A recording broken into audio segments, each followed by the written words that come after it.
లంజోడక నువ్వు నీకు పార్టీ, నువ్వు ఒక వ్యక్తివి, నువ్వు ఎమ్మెల్యే మీద పోస్ట్ పెట్టేటువంటి వ్యక్తి అయినావురా.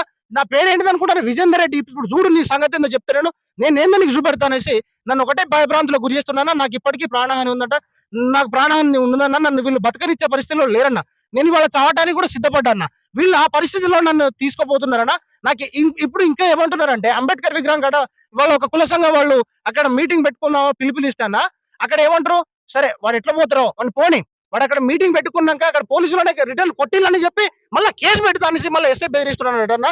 ఇప్పుడు మా మీద అక్రమ కేసులు పెట్టడానికి కూడా, నా మీద అక్రమ కేసులు పెట్టడానికి కూడా మళ్ళీ సిద్ధపడారని ఈ పోలీసులు కూడా. ఇవాళ మేము ఒకటే చెప్తున్నాం, మేడం మీరు మిమ్మల్ని గెలిపించిందే మేము, ఇవాళ మీరు మా కోసం మంచి చేస్తారని అనుకున్నాం. కానీ ఈ 8 నెలల్లో మీరు మా మీద గెలిపించిన వాళ్ళ మీద ఇంత ఇవాళ రివర్స్ చేస్తారని మేము కళలో కూడా ఎక్స్పెక్ట్ చేయలేదు. ఇవాళ మీరంటే సేవకురాలనేసి ఇవాళ మిమ్మల్ని గెలిపించినాం, కానీ ఇంత దౌర్భాగ్యమైన పరిస్థితుల్లో మమ్మల్ని నెట్టేస్తారని మేము ఎప్పుడు అనుకోలేదు. ఆనాడు మిమ్మల్ని